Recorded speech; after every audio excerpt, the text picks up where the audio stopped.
kumbare kushamkuru.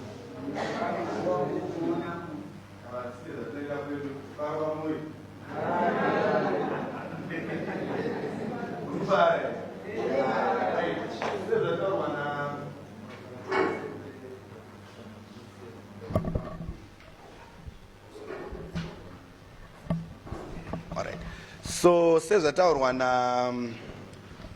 vamdzingwa handiti isusu Transparency International Zimbabwe neCommunity Water Alliance tine program yatiri kuita tese tikuwirirana tiri joint handiti yatiri kuti isusu CDF Community Feedback Workshop handiti zvazvakanakira ndezvekuti kana tichishanda takadai tiri kushanda tiri muprogram inonzi social accountability tikuwirirana social accountability muchidimbu tiri kuti tiri kupa simba kuma-citizens kana kuti ruzivo kuvagari kuti vapote vachibvunza handitika vatungamiriri vanovatungamira progress yedevelopment mumakommunities ani avo handiti saka pakushanda sezvataura namukoma adlife haisiri workshop yekutukana ndizvo iworkshop yakanaka yekutibvunzana handika nevatu vanotitungamirira ndizvo kuti zvatiri kugara mucommunity yedu taapapi nedevelopment yemucommunity mupi munomo zvakadii kunaka izvi handiti hazvinei nematongerwo enyika but zvinei nedevelopment yecommunity and as a country as a whole tiri kuwirirana saka feedback iyi tida kunyanya kunzwa zvakanyanya kuva vanotungamirira handitika kuti how far have they gone handitika nedevelopment ndepapi pari kusara ndepapi pavanoda input yenyu imimi ndeapi matambudziko avari kusangana nawo handika mukutraya kuti wadrive zvatiri kuda isu sevagari kuti vaite ndizvoka ndizvo zvamukona chikowa chedu chakabhalanza chine makanselors anova masabhuku handika chouya ishe handika anenge achionwa ari pamusoro vanoshanda vari timu yakadai so kuunza development community yekumbari saka tisati aenda mberi stereki toda kuti mumbotende vanhu ava because kashoma kaunoona vatungamiri vachibvuma handika kuuya kuzoti aiwa vanhu vedu ava tisi tovatungamira chichi chinoshamisira tongouya tongovaudza kuti kuita so nesososo zvakakosha izvozvo dai mamboaomberera maoko zvandonyatsogutikana imi kuti vanhu ava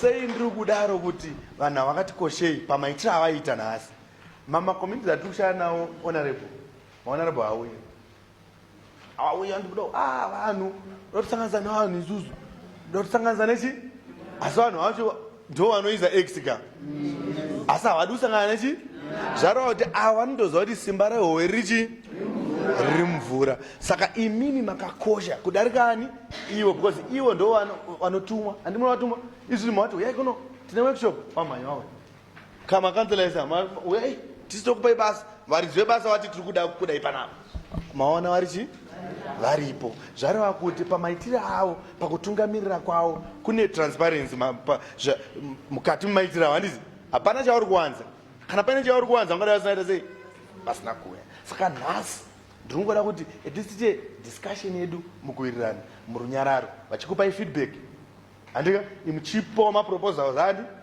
enyu ndizvo saka inonzi program iyi taitanga kuitira kuti tirambe tiri in touch handiti tirambe tiri in touch navatungamiri vedu tisazovhunduke 2023 ndizvo wakuda imwe contract ndopa wakubatika but ava muchanga muchitongoziva kuti tatinawo zuva nezuva tichitukana kuti chakati hachina kuitwa asi tichingofamba zvakadini ndo inonzi social accountability iyoyo ability yemacommunity members kusumudza ruoko vachibvunza kuti chibhorani chiya hatina uzonge tachiwaka kanaikanzela kana kuti mp tiri kuchiwaka rini vachitaurawo madambudziko vari kuona kuti inflation yatirowa kumana mari dzatinotraya kutsvaka mashamari edu dziri kuzorova nechi inflation ndosaka muri kuona tiri kuita kakunonoko imotofara because feedback yadi pane kungosona muromo saka ndo chirongwa chatati tibatane namukomahati tikati no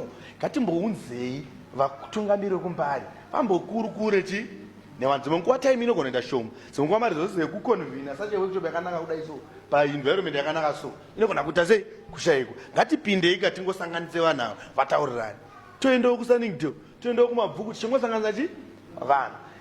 Imimi ndimuchatozounza proposal kuna Ngomahati kuti Ngomahati time yatirebei tada kumbosangana nevakuru vedu futi kechitu.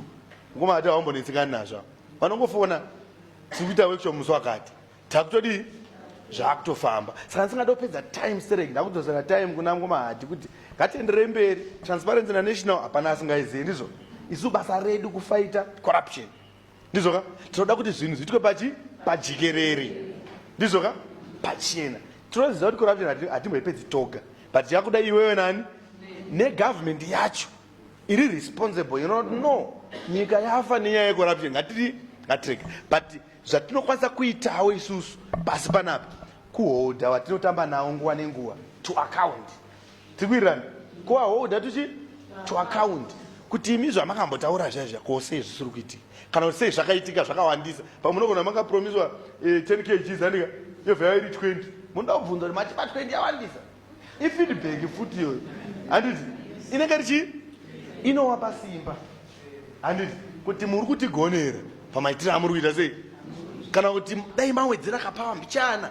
Ndo inonzi feedback, iri nhaurirano yemacommunity members nemi zvichitofamba zvakadii zvakadaro. Zvakadii kunaka izvi. Saka umberera Ngomahati netransparency maoko ndokuti varamba vaine simba, handiti anongoti maorganization account tina Ngomahati community water, tine isu transparency, tinana CRA, tine maorganization akati sei. Asi wari kukochera kuumba kuti relationship yedu nevanotungamira irambe iripo. Takaona kuti isusu ma-aggressive relationship haana chaanoburitsa. Kungofunga ndikaona MP ndida kungofunga zoti mari yedu iri kubiwa, ini ndikaona da kuponjesa mavhiri emota yake, tida kuita toitoi paofisi pake, zvakadarika. Takuda kugara pasi tichimwati nemasconi toti MP toita sei. MP oti imi mafunga toita sei. Animugona zvakadii kunaka izvi. Kuna naEurope ndozvinoita kuti Europe ende mberi, but zvematombo zvakadarika kudhara. Takuda dialogue, ndosaka taiunza kuno community. Takadai tiri kuhotera, takadaidza kuhotera, taingoona vanhu vashoma shoma, maybe 1 per ward. Zvinobatsira chi? Togara kuholiday inn, totaura hapana chadii chabuda. Ngatiuyei kwatinoona kuti poto ritori apo rakanzi richacloswa rakazovharwa here. Shit, simple, handiti it will work. And good, come on.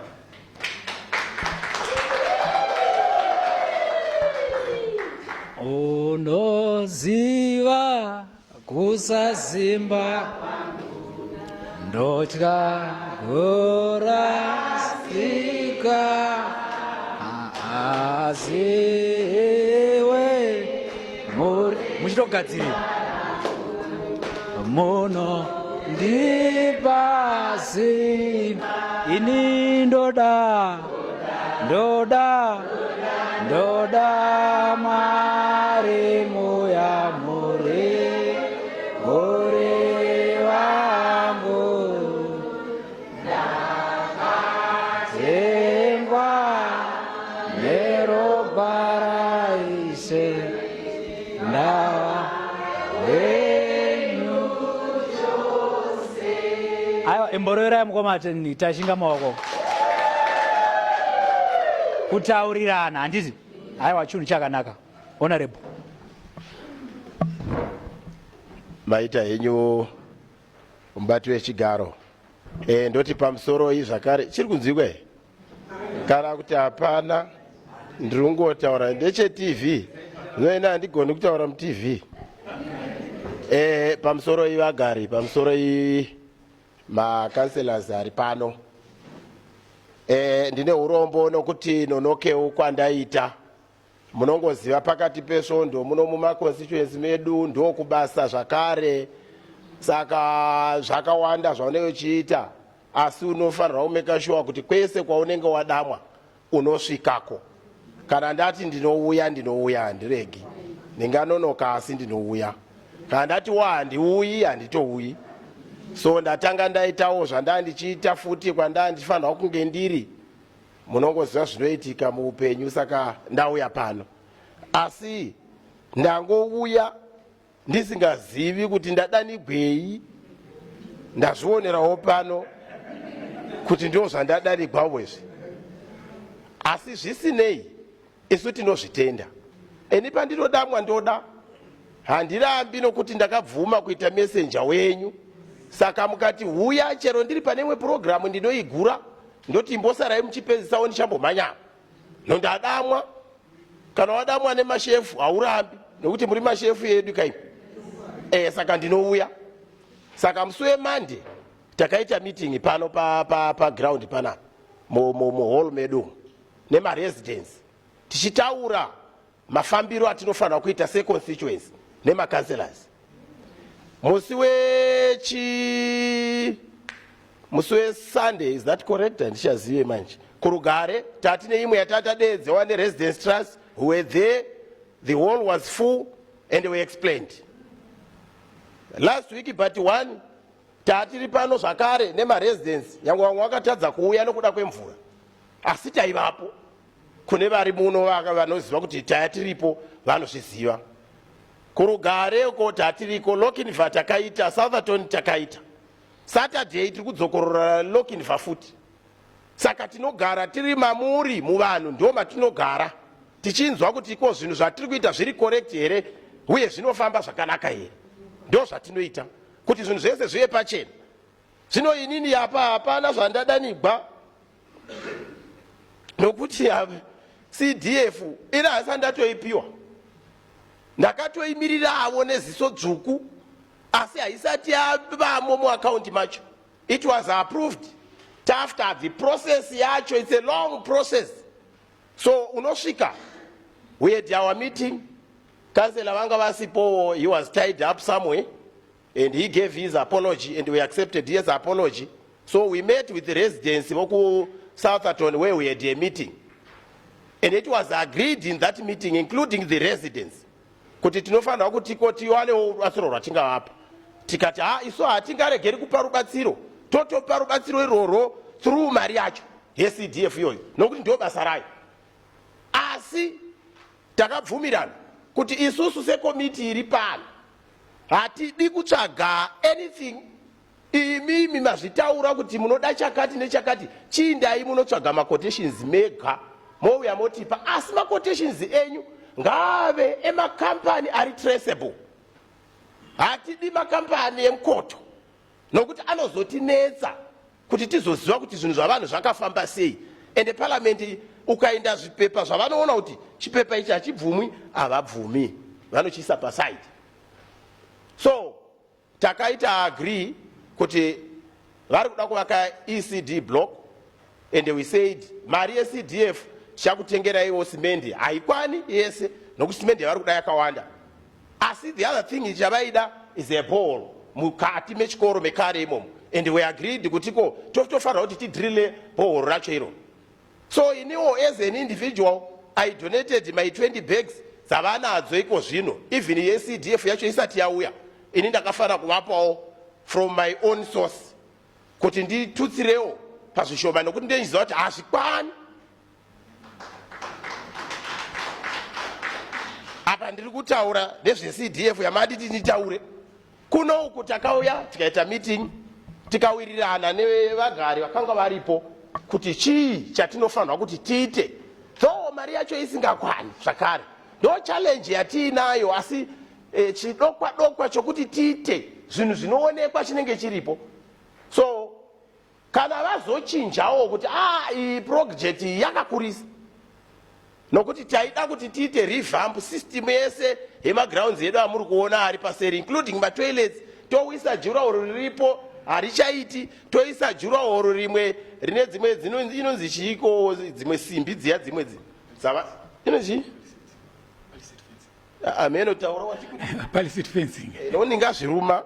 So ndo zvatinoda kuti tiite izvozvo. Asi munoona zvezvakare kuti haikwani mari yacho.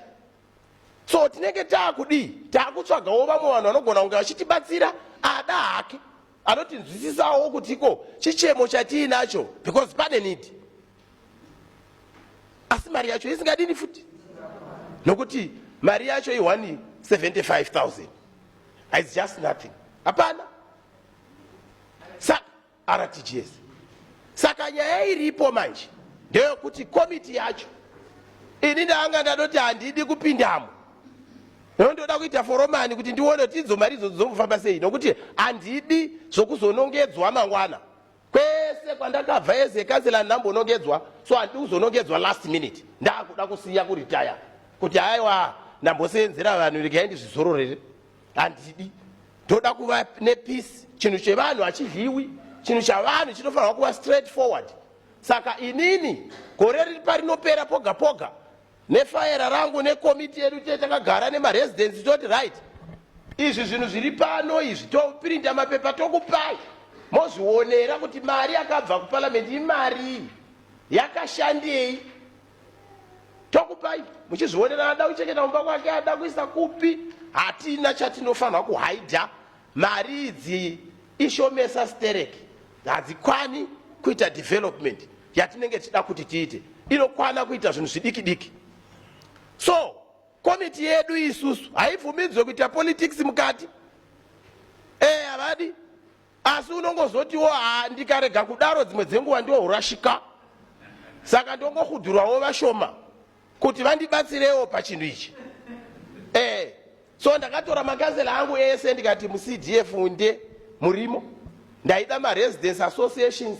Unfortunately kunoku kwedu kuMbare kuward 11 hatina kuiwana residence association iyoyo, ende takabvunza twice. Ndizvo here kune vakanga varimo, ndiani vakanga varimo meeting, takabvunza kuti iripo here zvakare, tikaona kuti hapana.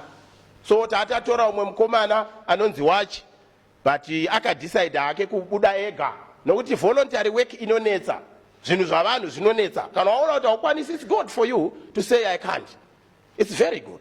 So vaya vanenge vachikwanisa, we move forward nezvinhu zvavanhu. So panozodiwawo ma-accountants, vanhu unoziva kubata mari dzavanhu. So pane muIndia watanga takasarudza tikati aiwo tibatsirawa pachinhu ichi, ndo mamiriro azvo. Zvinodai maida kuti inenge yakamira sei ningirikiri komiti yacho, ende vanhu vacho makwalibhi maCV avo ese takaendesa ukoko kuparliament ariko.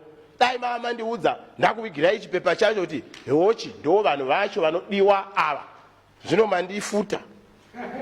Saka ndangouyavo ndandichitofunga kuti tohutaura kumwa kuti mvura inomwiwa sei. So ndo nyaya iripo, but vamudzingwa chandodawo kukukumbirai nemwive Transparency International nevese vanoona munhu, hamufaniri kungondihudhura moti uya kuno kuvanhu muchinditi hero sadza mutekwe, ini ndingoti kwedera chete. Imi munofanirwa kuti tsvagirawo zvokuti you capacitate us as a committee. Inini my committee deals with the environment kuparliament. So ndisingaidi nokuti handizvizivi zveenvironment zvacho, asi ndangokandwawo imomo yangu yandoziva yesport. Nokuti mukatarisa Hansard ndiri kunyanya kutaura zvesport stereke, mukatarisa Hansard muchiverenga munoona kuti pandosimuka pega pega nchitaura ezvinyaya yemagrounds iyi ndakaitanga last year, mukatarisa mukaverenga munoona kuti yakanga ichingovapo. Nezvelocal government ndo zvandoziva, zvelabor ndiri kulabour committee, I'm a trade unionist, ndakabva kukare netrade union zvakanyanya. So ikomiti yangu vakandipinza vakanaka, but I'm now enjoying working environment kwacho, because ndakutoona kuti I'm learning a lot of things zvandasingatozivi kuti zvinobatsira. So nhasi izvezvi takatanga kutaura bhiri rekuongororwa kwezviwanikwa zvedu zvinowanikwa mumasango nokuzvichengetedza matoro ende what have you. Takazvitanga nezuro nemhuka kuti dzinorarama sei, zvino zvadzakawandisa dzikadaro nzou dzofamba sei, vesaitisiwo vachitiko hadzitengesewi. Munhu akarumwa nezhou wonzi haisi mhosva, asi ukauraya iwe wonzi ijere, ukaiuraya zhou ijere, iwe ukaurawa haisi nyaya. So ndio bhiri ratiri kufamba naro. Saka nhasi ndapedza mandibvunza zvamunoda kubvunza, ndawa mahwavo zvandagwereketa pano, ndoinda ndonotaurawo zvandinodawo kutaura ikoko, ndichitsigirana nachairperson wangu akaitanga nezuro ikasapera hayo. So techida kuti mutiite capacitate vana vamudzingwa mese nevese vane chokuita, motitora seenvironment committee. You now tell us kuti ko zvinhu zvemvura zvakamira sei, tinodestroya upenyu hwavanhu sei, zvii zvinodiwa and so forth. Handiti muri kuona even kulabor ILO inotibatsira, fine kuti tiwanyaso kuunderstanda malabor issues ari kuita. Machina anongouya muno, vauya muno vanouya votora vanhu vovashandisa mwana kana protective clothing and what have you. All those things you must also capacitate us and tell us kuti zvii zvamuda kuti zvipinde mubumbiro remutemo. Zvakanaka zvikuru kuti tivewo neinput yenyu tobva taisa momwe nokuti ndingirikiri maacts atinoita aya sandiye mumusoro medu ndeevanhu. Vanouya vachiita macommittees differently kuti tauya necommittee yakati tauya necommittee yakati, but dzimwe dzenguva vanoitira mumahotera like he said kwauya vanhu 10 hapana zvavanenge vaita. It's better to go to the people. Yeah, mobvunzwa kuti chii chamunodayo zvoti tine marriages bill, tine amendment number 2, running mates and so forth. So anyway, ndachingoti ndikutaurirei kuti munzwisise kuti toda kucapacitatwa, asi at the same time nyaya yangu yeCDF nothing serious, asi ndatokwereketa zvandakwereketa pano, ndikakuudzai mafambiro acho, ndikakuudzai patiri hatisati otaipiwa, though it was approved, because process yacho zvainoita ndeyekuti iniwo handingoiti sechituta. Ndofanira kuratidzawo kuti ndiri munhu wakaverenga ndikaguma pandakaguma kuti bepa ramandipa iri pandinoenda ndakavadzorera rutatu, ivo vekuchikoro kwacho vauya nemamwe mapepa ngati iri pepa is not enough, handiridi, indai munotsvaka pepa kwaro. So vakazotipa makambani ari traceable, ane pokuiti kana zvanetsa nyangweyo muno mukati toda kunobvunza tega tinongokuti endai munobvunza kambani yacho iyo iri apo. Ndo zvinenge zvakanaka, kwete kuti mukoma wangu uyu ndiye wagadzira bhoro chindai kumba kwake, iye rukweza akanaka kuSouth Africa muchamuwani. So ndingangoti in short ndizvozvo, kana pane mibvunzo mungada kuti mundibvunze pertaining to this issue ndiripo kuti ndikupindurei. Mukandidana handirambi ndouya chero usiku, kana muchikwanisa kuita mamitingi eusiku ndouya. Kunze kana ndiri muno muHarare ndinouya, kunzewo kuti kana ndisiri muno ndotodakigwa kana ndiri mamuriso ndowakutapira zvisingambobviri. Ndatenda vamuzingo.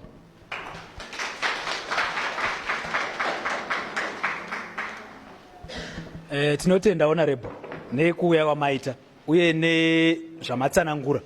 I think muchidimbo zvavataura pano chekutanga ndechekuti vachadawo capacity building yemakommittees avo. Taiwa iyo vetransparency mukoma tashinga ndofunga havainzwa nyaya iyi. Chechipiri vakutsanangurirai kuti mari haisati yauya, asi chandafarira honorable iprocess yeconsultation yevanhu yamuri kuita kuti toita zvipi, which is what we expect. Chechitatu chavataura maprocesses ari involved pachi kuawada matenda pacho. Mukati munotoona mamwe makati aiwa aya ndaana museyamwa anotinetsa, tsvagai arichi ari credible. Handichadi kutaurisa nekudzokorora mashoko akanaka amataura. Ndichapa mukana uno kuti kana pane vane mubvunzo vobvunza honorable varipo kuti vatipindure. Vada kubvunza unongotiratidza nekusimudza ruoko, sununguka henyu.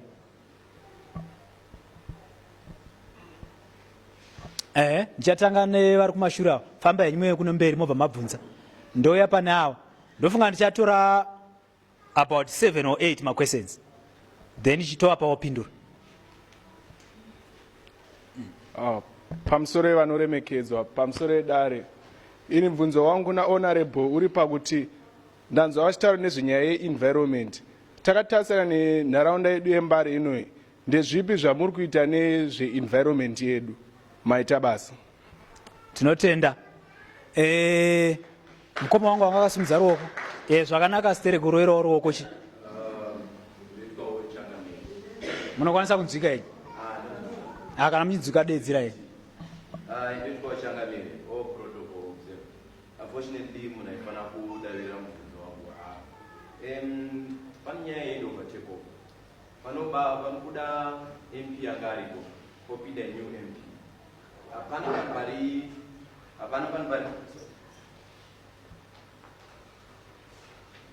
Pa 40 years dzangu dzandagara munomo asanamboona paine handover takeover yakanasa kuti tsvikiti.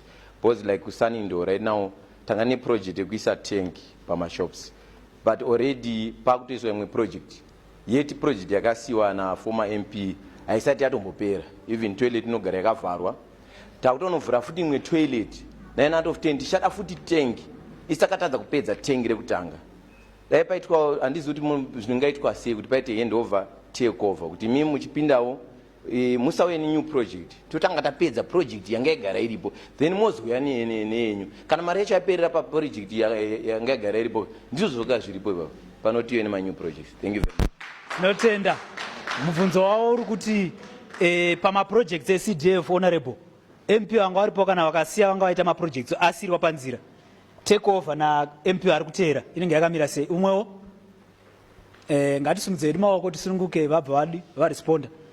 Honorable pane kwavari vazomhanyirawo kune imwe meeting sekutaura kwavaita saka ndichamboti madzimai tu aya uyai kuno mberi henyu then kunoko varikuda kutaura vari kusaidi kuno kusimudzai maoko mese.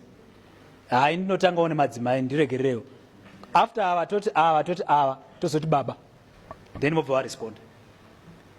Pamusoro evakuru vedu ini mubvunzo wangu une nyaya yekuti mari ishoma chii chinomboitika kuti tombochi kwagadzirwa zvibhorani zvokuti vanhu vabatsirike nekudawo kuti tiri kuita zvemvura zvikafa hazvichisina achazvitarisa kuti zvakamira sei. Ndabva ndadzokera pamubvunzo wabvunzwawo kuti handover and take over zvichireva kuti kana pasina handover yakakwana hazvigoni kuti zvibhorani zviya zviya zvichionekwa kunze zvakamira sei nokuti zvibhorani zvizhinji muno munharaunda zvatopera kufawa kuchitoona chimwoko zvinombofamba sei mutibatsirewo mazvita. Pamusoro honorable nemi vagari vese inini ndogara zvangu Sunningdale but basically Mbare ndo unonzi Zimbabwe ndo musha ndingati ndo Zimbabwe ndo nyika yacho. Pamusika whoever is coming kumusika andotsvaga magamboots kuti aite sei afambe marodzi hatizivi kuti hakuna maprojects ekugadziriswa here kwenzvimbo panotengeserwa because chikafu chizhinji chese cheZimbabwe chinobva paMbare pamusika right now. Saka tsvina zhinji like zvamataura kuti muri vekuenvironment I think you're going to really note that and process yenye 5 years inda kutokupai task kuti that thing yepambare ka tsvina dziripo dziedze necollection yacho the waste management and everything nemaroads acho because chikafu chiri kuzoenda necholera and whatever nezvirwere zvese zviri associated neenvironment zvizhinji zvachona zvinobva kumvura and chikafu chinenge vanhu vanenge vakawaridza pasi madomasiwa endo akunotengeserwa everywhere zvekuti kana paine chamunhu chaari kuda chese anochiwana pambare musika. Saka tsvina dzese the management maroads acho mvura dzacho drainage yacho please Zimbabwe hairarame kana ipapo pasati pagadzirisika. Thank you. Notenda mama yo pamusoro ivakuru vezvigaro nemi mose vari muno mubvunzo wangu wakanangana nenyaya yezvibhohoro zviri muno Mbare. Mune zvimwe zvibhohoro zviri munomu hatisi kuziva kuti zvibhohoro zvinomirirwa nevecity council here kana kuti nemaorganization. Zvimwe zvibhohoro zviri kuti tikasvika pazvimabhohoro tikuona vamwe vachibhadharisa zvimabhohoro izvozvo hatisi kuziva kuti zvimabhohoro zvinomirirwa nani. One, kune zvimwe zvimabhohoro zviri kuti mvura yacho haisi kumwika inobuda ine ngura vanhu vari kungochera mvura iyoyo hatisi